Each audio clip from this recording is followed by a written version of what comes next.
The following story is based on real events. Names have been changed to protect the victims and those involved. Halloween night, 2024. While students at UC Berkeley were celebrating the holiday, something sinister was about to unfold just blocks from campus. A sorority house on Waring Street, home to 65 young women, was about to become the scene of every college student's worst nightmare.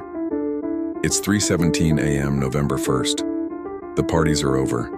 The streets are quiet. Inside the sorority house, most of the women are asleep. One of them, let's call her Jessica, is in her room with 3 roommates. They're all exhausted from the night's festivities, sleeping soundly in their beds. That's when Jessica's eyes suddenly open. Something woke her up. A sound, a presence, a shadow, and there he is. A figure standing next to her bed, in the darkness of the room, watching her. Jessica freezes. Her heart is pounding so hard she can hear it in her ears. The figure doesn't move. He's just standing there, staring. She can't see his face clearly, but she knows this isn't one of her roommates. This is a man, a stranger, inside her bedroom, in the middle of the night. Before she can scream, he moves toward the door and disappears into the hallway. But that wasn't the only room he entered that night. Security cameras would later reveal the horrifying truth. This masked intruder had been inside the house for hours, walking through hallways, opening doors, entering bedrooms where young women were sleeping. One woman was in the shower when she noticed someone watching her through a crack in the door. Another woke up to find her personal belongings moved, her underwear missing from her drawer. Between 3 and 6:35 that morning, this predator stalked through that sorority house like he owned it. And the most disturbing part? He left, changed his clothes, put on a ski mask, and came back for more. Pause right here. If you woke up at 3 in the morning and saw a stranger standing over your bed, what would you do? Drop a in the comments if you'd scream for help. Drop a if you'd freeze in terror. Comment fight if you think you'd try to defend yourself. I need to know what most people would actually do in that moment of pure fear. When the sun came up and the women started comparing notes, they realized the full scope of what happened. This wasn't a random drunk student wandering into the wrong house. This was planned, deliberate. The security footage showed everything. The intruder arriving around 3 a.m., wandering the halls, leaving, then returning 40 minutes later wearing completely different clothes and a ski mask to hide his identity. He even stole pizza from their kitchen on his way out, along with multiple pieces of stolen underwear. Police were called immediately. Officer Marcus Thompson of the Berkeley Police Department reviewed the footage and immediately recognized the suspect.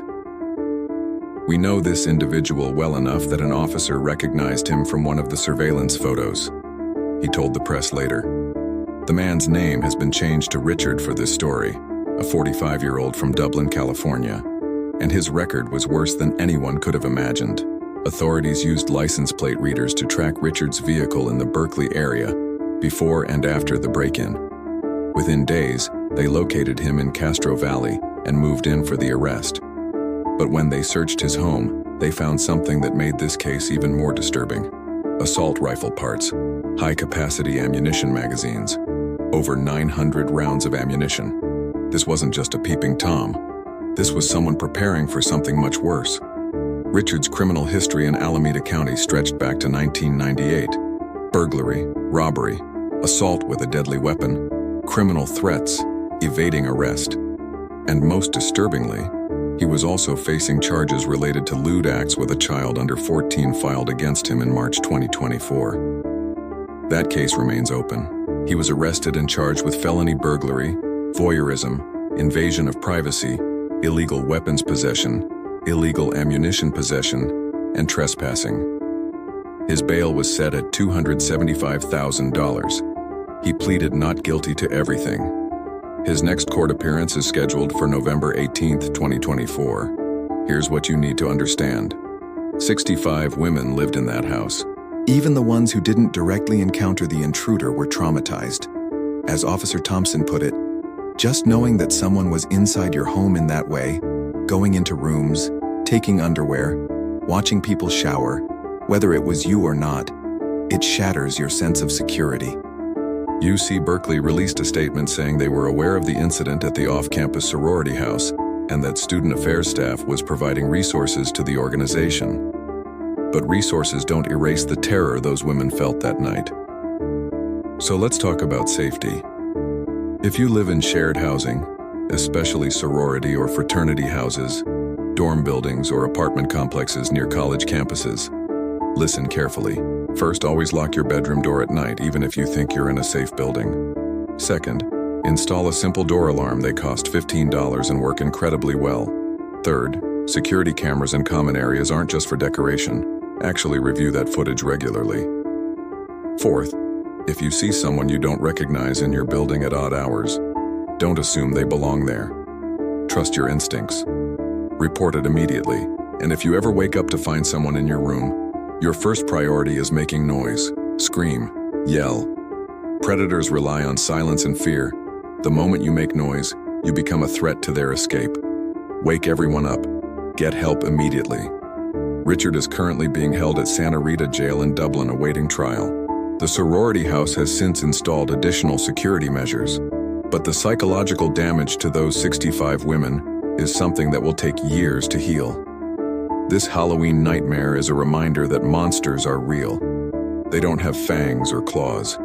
They have criminal records and ski masks. They rely on unlocked doors and sleeping victims. Don't make it easy for them. If this story opened your eyes to the importance of home security, hit that subscribe button for True Horror Files 24H. We cover real cases that could save your life. Drop a comment telling us what security measures you have in place, and share this video with anyone who lives in shared housing near a college campus. They need to see this. Stay safe, lock your doors, trust your instincts, and never assume you're safe just because you're on a college campus.